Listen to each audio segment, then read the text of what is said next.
हे राधा कृष्ण आप मेरी रक्षा कीजिए। सुविषम कृते रक्षतम रक्षतम च, क्या रक्षा हो जाएगी?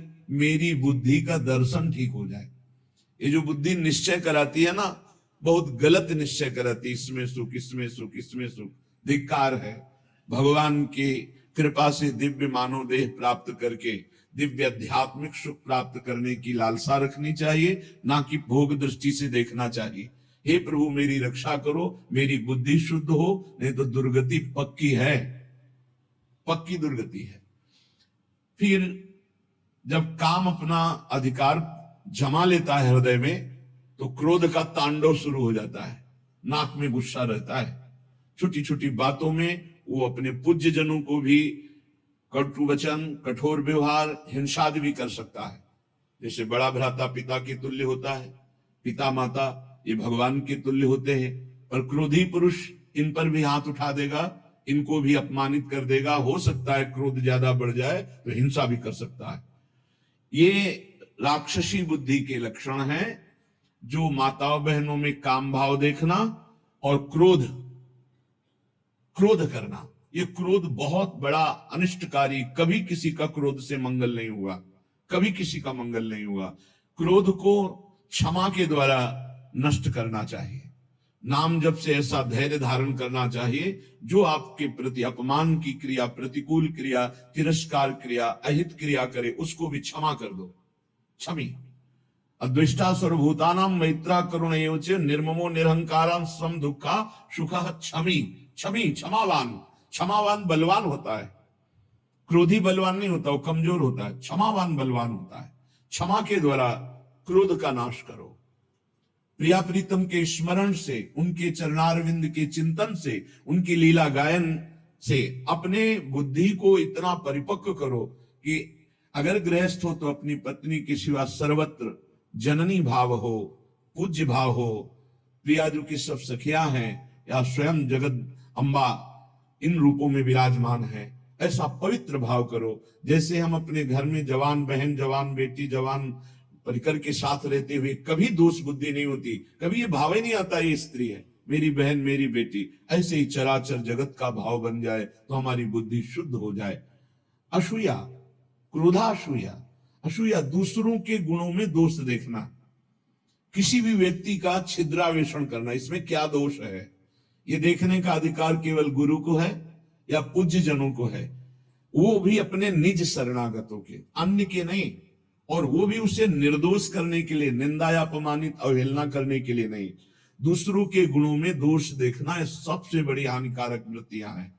ये जो वर्णन की जा रही है, माता बहनों में काम भाव और क्रोध भाव और दूसरों के गुणों में दोष देखना और मद, किसी भी प्राकृतिक वस्तु को लेकर के जो अहम वृत्ति प्रकट होती है उसे मद कहते हैं।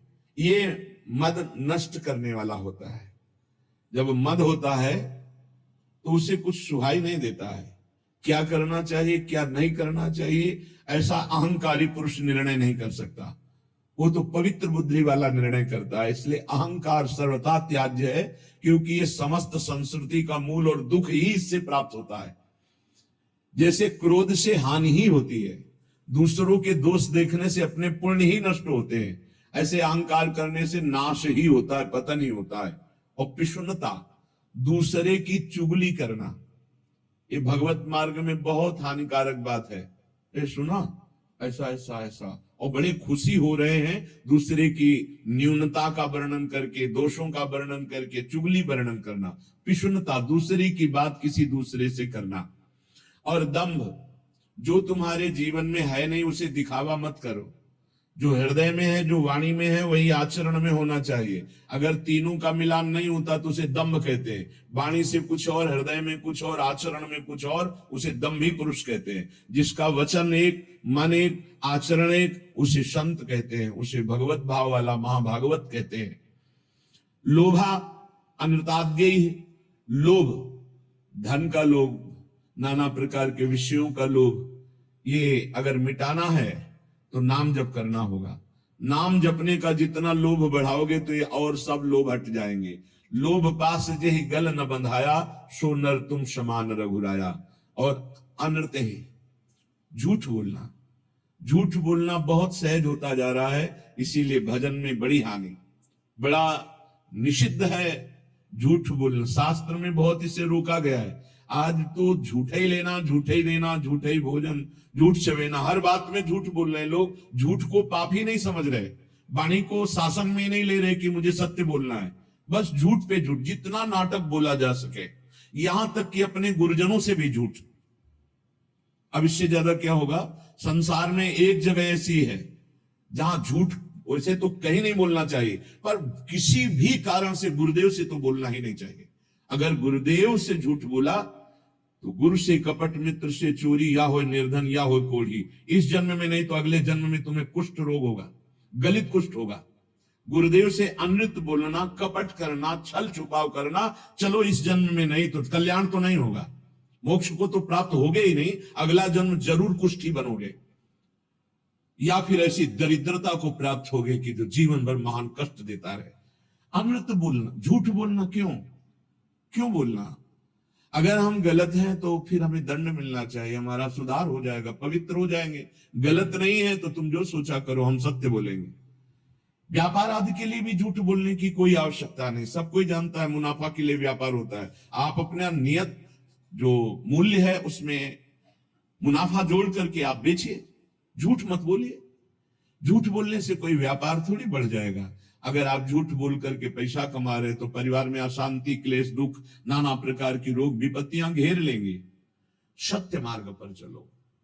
श्रीपाद कह रहे हैं यदि इस जन्म में तुझे मंगल गति प्राप्त करनी है तो अपनी बुद्धि की राक्षसी प्रवृत्ति को रोको, माता बहनों के प्रति काम भाव मत करो, किसी से क्रोध से वर्ताव मत करो, दूसरों के गुणों में दोष दर्शन मत करो, अहंकार मत करो, किसी की चुगली मत करो, जो तुम्हारे जीवन में नहीं वो नाटक मत करो, दंभ मत करो, दिखावा मत करो, लोभ मत करो, झूठ मत बोलो। क्या होगा इससे आपके अंदर भगवत भाव जागृत होगा। ये नरक पहुंचाने वाले हैं जितने लक्षण हैं, अभी समझ में नहीं आ रहा है, आ जाएगा समझ में। जिस समय दंड विधान लागू होता है तब लगता है कि कभी कोई जिंदगी में पाप ना करे। जब शरीर पीड़ा से युक्त, मन खिन्न, नाना प्रकार की विपत्तियां घेर लेती हैं, बड़ी अव्यवस्थाएं, तब उस जीव को लगता है मृत्यु हो जाए तो अच्छा। तो क्या होगा? मृत्यु हो जाने पर तुम कोई सुविधा में पहुंच जाओगे क्या? भारी दुख। मृत्यु के बाद कोई सुख? अरे सुख तो इस मनुष्य शरीर में है। इस मनुष्य शरीर से परमात्मानंद प्राप्त कर सकते हो, अखंडानंद प्राप्त कर सकते हो, भगवत प्रेमानंद प्राप्त कर सकते हो। भूल गए विषय आनंद में, और जब विपत्ति आई तब मृत्यु को मनाने लगे। एक एक चेष्टा का बड़ा बड़ा कष्ट है। तो जिसने कभी दूसरों को, भूखों को भोजन पवाया है, प्यासे को जल पिलाया है, किसी की भारी दुख में सम्मिलित होकर दुख निवृत्ति की है और भगवान नाम जब, तो ऐसी स्थिति को वो सह पाता है। उस समय भी गंभीर मुद्रा में वो भगवान का स्मरण उस दुख से विक्षिप्त होकर नहीं छोड़ता। वो पवित्र अंतःकरण वाला उस भारी कष्ट अवस्था में भी भगवान नाम स्मरण। ध्यान देना, अगर दूसरे को कष्ट दिया है, कभी किसी का हित नहीं किया, कभी प्यासे को पानी नहीं पिलाया, कभी भूखे को अन्न नहीं पवाया, तो अंतिम समय तुम्हारा बाधित हो जाएगा। जो शत मार्ग है वो बाधित हो जाएगा। ये सिद्ध महापुरुष बोल रहे हैं। जो पुरुष कभी झूठ नहीं बोला, जो कभी किसी से झगड़ा नहीं करवाया, किसी का स्वभाव होता है दो मित्रों के बीच में झगड़ा करा देना, पति पत्नी के बीच में झगड़ा करा देना, ऐसा। जो आस्तिक स्वभाव वाला और श्रद्धालु है, उस समय भारी दुख की अवस्था में सुख का उदय होता है उसके हृदय में। ध्यान दीजिए, कहा है कई बार सत्संग में कि जो भगवत मार्ग का पथिक है उसकी जब मृत्यु होती है तो जन्मत मृत दुषा दुख हो, ये नहीं होता। जैसे विशाल हाथी के गले से फूलों की माला टूट जाए, उसे पता भी न चले। तो कह रहे हैं उस समय उसके हृदय में एक अद्भुत सुख प्रकट होता है और वो सुख पूर्वक शरीर छोड़ता है, सुख पूर्वक मृत्यु को प्राप्त होता है, सुख पूर्वक मरना, आनंद पूर्वक। जैसे स्वप्न में इस शरीर का भान नहीं रहा, नहीं रहता, सैया में पड़ा है, ऐसे स्वप्नवत शरीर छूटा और वो जो देवता की, जिस इष्ट की आराधना की, वो वहीं प्राप्त हो जाता है जाकर। पर यह साधारण नहीं है सुखपूर्वक मृत्यु होना। जो सदैव अपने गुरु की आराधना में संलग्न रहा है, कभी किसी वैष्णव की निंदा नहीं की है, सात्विक भोजन पाया है। हम आपको सच्ची कहते हैं, जो शास्त्रों में मना किया गया है उसके अनुभव के चक्कर में मत पड़ना। ऋषियों ने अनुभव करके बताया, मत खाना। भजन में अगर चलना है तो प्याज, लहसुन, मसूर की दाल, जो जो भी मना किया गया मान लो। ब्रह्म ऋषियों ने जो जो निषेध किया है वो नहीं पाना चाहिए। यहां कह रहे हैं, जो गुरु की सेवा में संलग्न है, जो किसी की निंदा नहीं की, और जो सात्विक आहार करता है, सतोगुणी आहार करता है, और जो लज्जाशील है और भगवान की शरण में है, मृत्यु के समय उसे कष्ट नहीं होता, उसे कष्ट नहीं होता। जो सात्विक आहार करता है, गुरु सेवक होता है, कभी किसी की निंदा नहीं करता है, उदार वृत्ति होती है, जो गुण गंभीर स्वभाव वाला होता है, भगवान का आश्रय लिए होता है, वो अंतिम समय सुखपूर्वक मरता है। भाई जी कैसे गए? जैसे कोई गाड़ी में चढ़ने जा रहा हो, सबसे ऐसे मिलके। अगर मन वचन शरीर से कभी किसी को कुछ भी दुख पहुंचा हो तो आज मैं राधा माधव के पास जा रहा हूं, मुझे क्षमा कर देना। भाई जी महाराज बड़ा करुण क्रंदन, निज जन सब एकदम आर्त भाव, भाई जी सबसे ऐसे हाथ जोड़ते हुए, ये मृत्यु है। और इधर पूज्य पंडित गया प्रसाद जी ने देखा पालकी में नवीन सखियां और एक नई किशोरी बैठी हुई, देखा रहे तो भाई जी महाराज जा रहे हैं वृंदावन। गिरिराज जी की तलहटी में देखा कि भाई जी महाराज आ रहे हैं वृंदावन।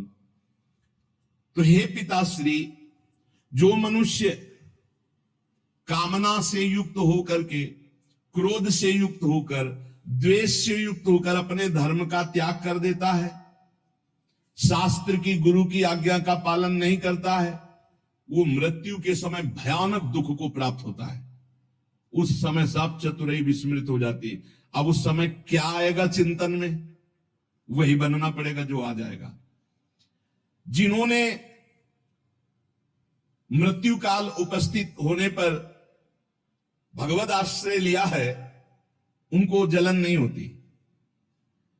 जिन्होंने जीवन में किसी की भी मृत्यु का अवसर समय, तभी कहते हैं ये लाभ एक बार जरूर सब ले। आसपास कोई पशु पक्षी मनुष्य मरणासन में हो, उसके पास जाके नाम सुना दो, चरणामृत पिला दो, वृंदावन की रज लगा दो। अपने लोगों के पास ये होना चाहिए। एक बार हमने कहा था कि एक छोटी सी बैग सबके पास कपड़े की होनी चाहिए, जिसमें चरणामृत, रज, जपमाला, चतुराशी जी, सेवकवाणी, सुधा निधि, ये हमारी सामग्री हमारे पास है। कभी भी प्राण निकले तो है। अगर कभी किसी दूसरे को ऐसा अवसर ये प्राण निकले तो आप थोड़ी रज लगा दिया मस्तक में, चाहे पशु ही क्यों न हो, उसके मुख में एक कण रज का डाल दिया, चरणामृत डाल दिया, नाम सुना दिया, राधा राधा राधा राधा। अब ये वो बीज बो गया जो आपके अंतिम समय काम आएगा। जब आपका अंतिम समय होगा तो भगवान किसी को भेजेंगे या स्वयं आएंगे और आपके मंगल का संविधान रच देंगे। जीवन में एक बार तो कर लो, आसपास कहीं पड़ोस में कहीं कोई ऐसा दिखाई दे अवसर। आजकल तो लोग इतने बेपरवाह हैं कि सामने कोई तड़प रहा है, एक्सीडेंट हो गया है, तो वीडियो जरूर बना लेंगे, खिड़की खोल के गाड़ी बढ़ा के निकल, कौन झंझट में फंसे। तो तुम जब फंसोगे तो तुम भी ऐसे तड़पोगे। ऐसा नहीं, प्राप्त सेवा का तिरस्कार करने वाले को दंड मिलता है। प्राप्त सेवा तुमने देखा, इसको जरूरत है मेरी इस समय, भूल जाओ सारे कार्यों को और अपने स्वार्थ को कि तुम्हारे साथ व्यवहार क्या होगा। उसको तत्काल गोद में उठाओ, गाड़ी में बैठो, अस्पताल ले जाओ, जो होगा बाद में देखा जाएगा। पहले प्राप्त सेवा का पालन करो, प्राप्त सेवा का त्याग नहीं करना चाहिए। जब ये नीच मनुष्य दूसरों को कष्ट देना, झूठी गवाही देकर के फंसा देना, पैसे के बल से, ध्यान से सुना जाए, पैसे के बल से निर्दोष को दंड दिलाना या निर्दोष को दंड देना। एक वकील साहब कह रहे थे अपने यहां जो है कि हमको तो वकालत पढ़ाई ही इसीलिए गई कि जो हमारे पास आवे हम उसको जितावें। भाई ठीक है, सांसारिक व्यवहार में आपको ऐसी शिक्षा दी गई होगी, लेकिन हमारा अध्यात्म ऐसी शिक्षा नहीं देता।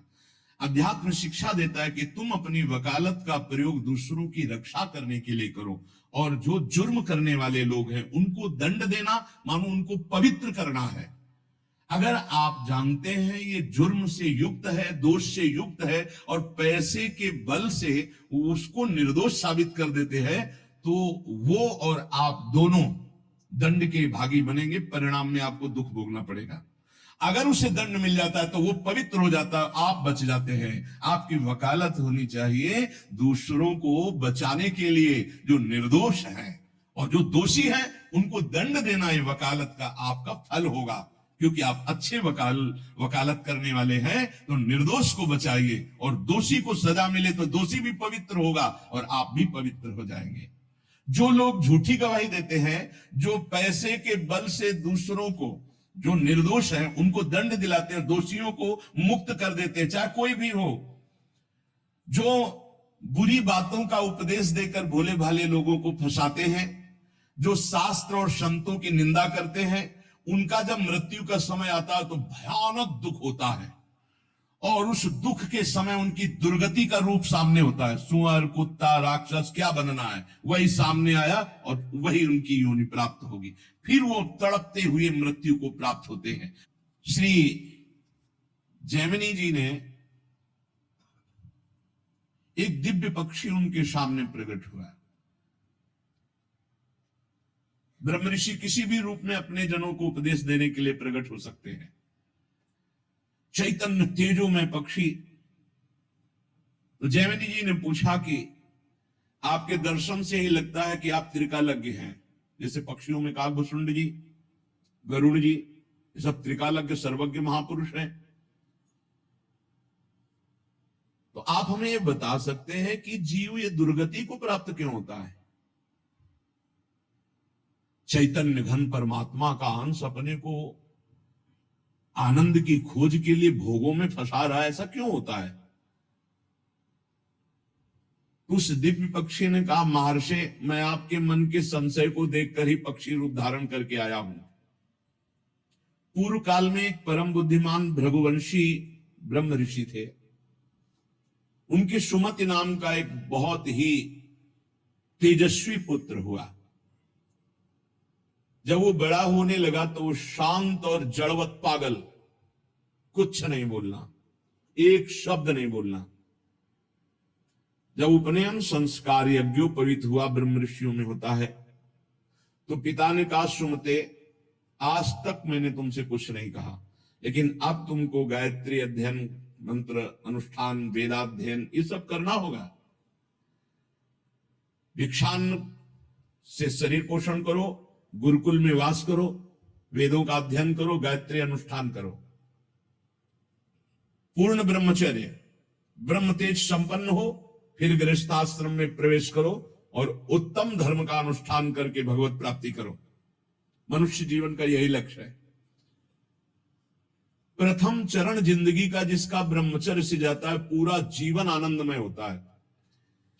आज ऐसी दुर्दशा हो रही है कुसंग से, कुछ मोबाइल का कुसंग, कुछ बच्चों का ऐसा कुसंग की क्रम बाई क्रम ये रोग फैलता चला जा रहा है। ब्रह्मचर्यहीनता, ब्रह्मचर्य का त्याग, सर्वतोभावेन ब्रह्मचर्य का नाश ही आज के बच्चे सुख मान रहे।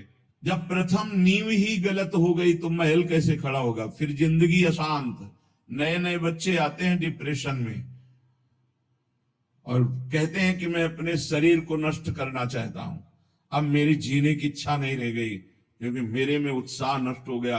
हर समय हम डिप्रेशन में रहते हैं। पहला आश्रम ब्रह्मचर्य आश्रम है, सबका पहला आश्रम ब्रह्मचर्य। फिर जो गृहस्थ, वानप्रस्थ, सन्यास या ब्रह्मचर्य सीधे सन्यास। बेटा तुम इन नियमों का पालन करो तो तुम्हें ब्रह्म की प्राप्ति होगी। कौन सा शोक है जो तुमको बोलने नहीं देता? मैं तेज से बता रहा हूं कि तुम साधारण जीव नहीं हो जो हमारे पुत्र बने हो, तुम्हारे ब्रह्म तेज से, पर तुम पागल जैसे रहते हो, एक भी शब्द नहीं बोलते हो।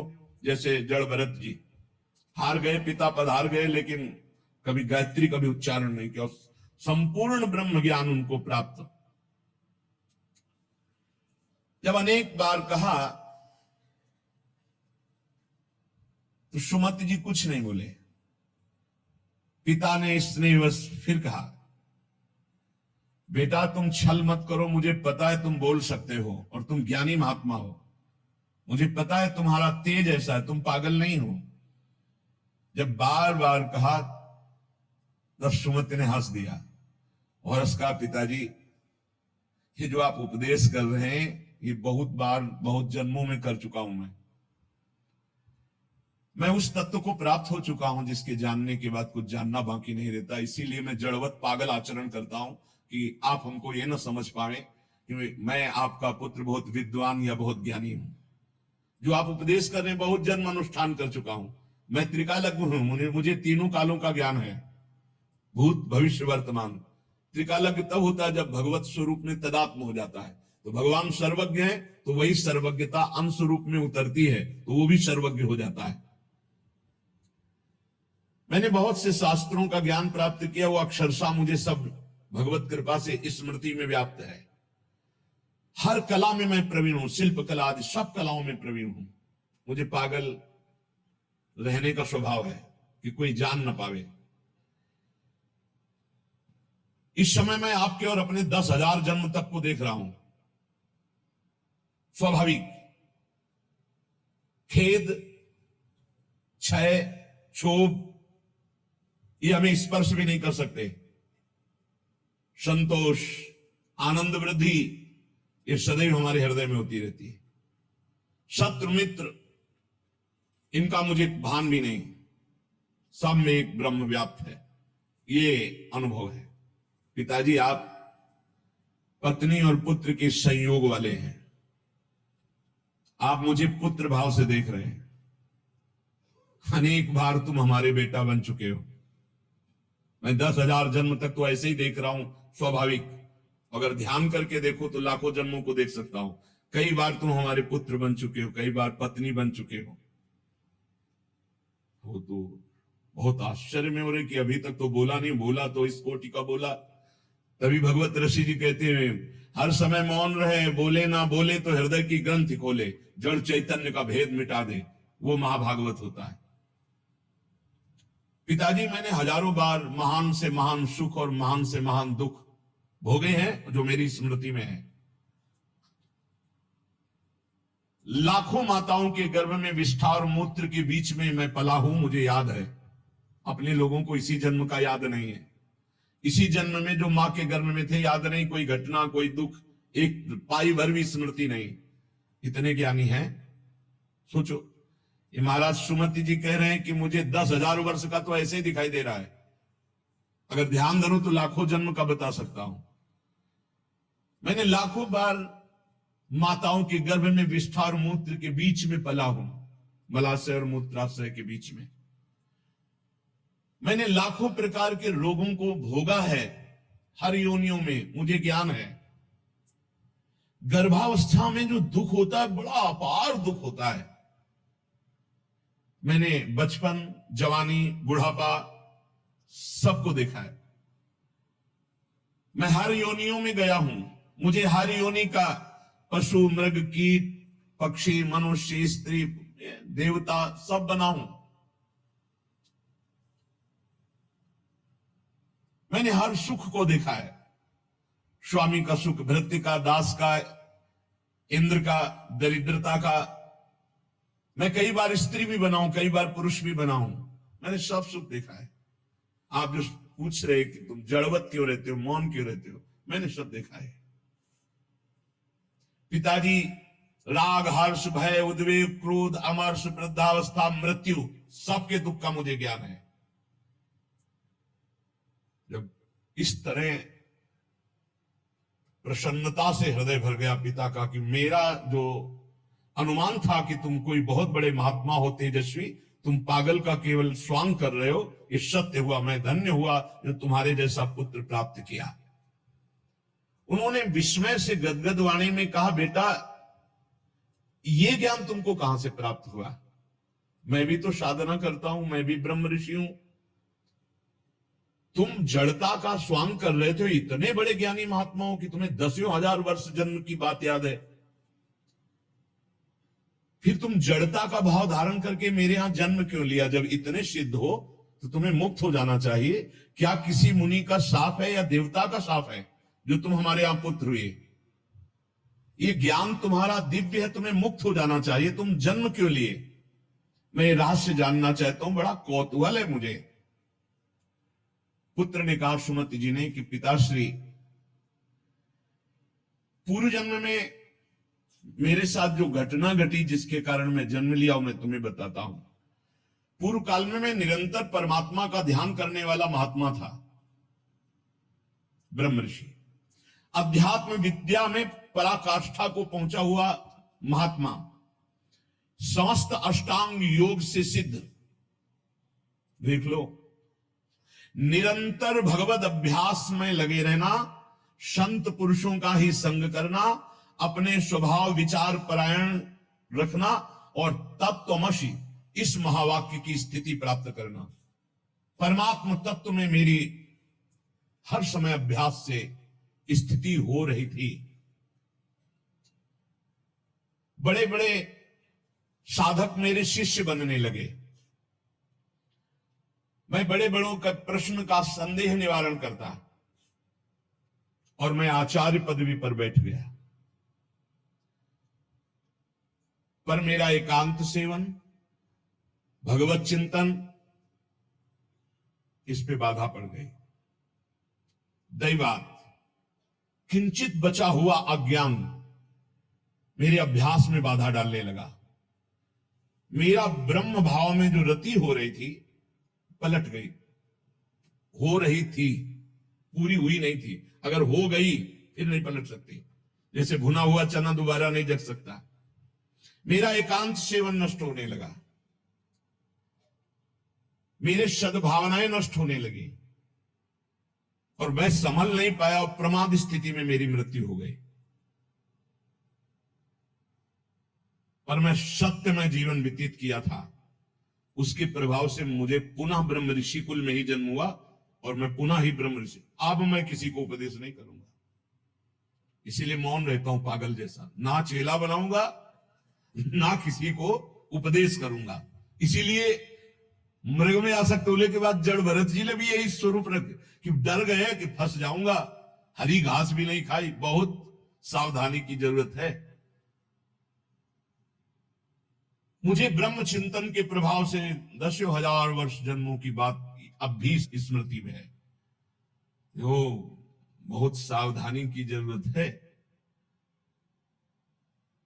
एकांत का अपना साधन यदि छिन जाए तो कुछ भी बाधा पहुंचा सकता है, वो चाहे मृग हो चाहे चेला हो। बहुत संभल के इस मार्ग में चला जाता है। मेरी स्मृति धूमिल नहीं हुई, जैसे जड़ भरत जी की भी स्मृति धूमिल नहीं हुई। हिरण के भी जन्म में वो भजन परायण रहकर ब्रह्मबोध संपन्न महापुरुष के रूप में जन्मे। पिताजी पूर्व जन्म के अभ्यास में मैं जितेंद्री था, इसलिए अब भी मैं जितेंद्री ही हूं। केवल प्रमाद स्थिति आ गई, चिंतन में प्रमाद, बहुत सावधानी। अब भविष्य में मेरा जन्म नहीं होगा क्योंकि मैं सावधान हूं, अब प्रमाद नहीं होने दूंगा। मैंने जो दूसरों को ज्ञान दिया था उस ज्ञान का कहीं ना कहीं मुझे अहंकार आ गया, इसलिए प्रमाद स्थिति आ गई। भ्रम न हो जाए, वो छुपा छुपी का खेल खेलता है, चेला नहीं है, वो जगत गुरु है। भगवान श्री कृष्ण कह रहे हैं मत्ता पर तरम नान्यत, मेरे सिवा अन्य कोई नहीं। तो कहीं गुरु बनने का अहंकार ना आ जाए। भगवान अपने भक्त की हर इच्छा को पूर्ति करते हैं तो वही आकर शिष्य रूप में शरणागत का स्वांग करते हैं। ये भूल गए तो देख लो, और कोई अपराध नहीं था, कोई अपराध नहीं था। प्रमाद स्थिति मैं ज्ञानी हूं, हम जागृत हो गया, एक जन्म बर्बाद हो गया। ब्रह्मबुद्ध इसलिए इस जन्म में बोल ही नहीं रहे, अपने पिता से भी नहीं। जब बहुत बार कहा तो करुणा करके बोले, जैसे जड़ भरत जी रघुगण से बोले। मैंने जो दूसरों को ज्ञान दिया था, ये ज्ञान देते समय नहीं होना चाहिए कि मैं उपदेश कर रहा हूं, मैं उत्तर दे रहा हूं। सच्ची नहीं, वो श्री भगवान अंदर से बोल रहे हैं। हृदय मंदिर भगवान का है, साउंड ये दिखाई दे रहा है, वो अंदर से भगवान बोल रहे हैं। जो उत्तर दिया वो मैं भी सुन रहा हूं, मैं उत्तर देने वाला नहीं हूं, मैं भी श्रोता ही हूं। उत्तर देने वाले श्री भगवान जगत गुरु जो सबके हृदय में बैठे हैं, वही कथयंति च माम नित्यम तुष्यंति च रमन्ति च, इसकी योग्यता प्रदान कर रहे हैं, वही अंदर से कथन करवा रहे हैं, वही उसी में रमण करवा रहे हैं, वही सुनवा रहे हैं। जो सत्य चिंतन करता है वो कभी व्यर्थ नहीं जाता। उसके प्रभाव से मुझे आगे कोई साधना नहीं करनी पड़ी और मुझे तत्वबोध हो गया। यही खास बात होती है, मैं ब्याज सहित भजन मिलेगा, आगे कोई साधना नहीं करनी पड़ी। इस जन्म में स्वयं तत्वबोध संपन्न महापुरुष के रूप में प्रकट हो गए। जैसे जड़ भरत जी जन्म से सिद्ध, भजन कर नामे भक्ता प्रणश्यति, ये खास बात होती। 100 बार राधा राधा बोला है तो अगले जन्म में 101 बार से शुरू होगा, 99 से नहीं। मैं त्रिकालज्ञ हूं, अपना परिचय बता रहे हैं। और ये तीनों कालों का ज्ञान साधारण धर्मों के पालन से या कर्म कांड से इनसे नहीं प्राप्त होता है, ये भगवत चिंतन ब्रह्म चिंतन से प्राप्त होता है। पिताजी मैं जन्म से ही सन्यासी हूं, मुझे शिक्षा की अब जरूरत नहीं कि आप ब्रह्मचर्य धारण करो, आप जाओ एकांत सेवन करके फिर गृहस्थाश्रम फिर वानप्रस्थ फिर सन्यासी। मैं जन्म सिद्ध सन्यासी हूं। मेरे से चूक हो गई, जरा सी चूक में जन्म हो गया। हिरण में आसक्त जरा सी चूक में, बहुत बड़ा गेम है ये, चूक नहीं होनी, ये खेल है, चूक नहीं होनी चाहिए। अच्छा खास बात देखो, चूक कहां हुई है। और जब भगवान की शरण में होता है तो भगवान कह रहे अंतिम चूक को मैं सुधारता हूं। इसीलिए सर्वश्रेष्ठ भगवान की भक्ति है, शरणागति है। हे इतने बड़े महात्मा की चूक हुई और अगला जन्म हुआ और जीवन भर वैश्यागमन करता रहा, अंत समय नारायण बुलाया तो परम पद पहुंच गया। पुत्र के बहाने नारायण बोले, भगवान नाम, इसीलिए हम नाम जप की महिमा को बार बार गाते हैं। मैं क्या हूं इसको छोड़ो, आप क्या है प्रभु, मैं समझ गया। राधा राधा राधा राधा राधा राधा, परम पद मिल गया। अब ये बहुत सरल लगता है ना, इसलिए फिर ही किसी को हीरा दो तो कांच ही समझेगा, और दाम लगा के कांच दो तो उसको माथे पे लगाएगा। 1 लाख में खरीदा है, भले चमकीला रंगीन कांच ही हो या सफेद कांच हो, और अगर फिर ही हीरा दो तो उसको लगे हीरा फिर ही कैसे दे सकता है, नहीं ये तो कांच ही होगा। पैसा लगा के फिर ही सत्संग मिल रहा है तो समझ में नहीं आता, फिर ही सत्संग मिल रहा है, फिर एकांतिक मिल रहा है तो समझ में नहीं आता। पक्की बात समझो, भगवान नाम से बढ़कर के कोई साधना नहीं है, कोई साधना नहीं। ये आप देखो इन प्रसंगों को इसीलिए सुनाते कि आप पकड़ो, इतनी ऊंचाई पे चढ़ा हुआ महापुरुष जरा सा अहम में फिसल गया। और भगवान का भक्त जो भगवान का शरणागत है, तो भगवान कहते हैं अंतिम समय उसका स्मरण मैं बनता हूं, मैं स्वयं उसका स्मरण बनता हूं।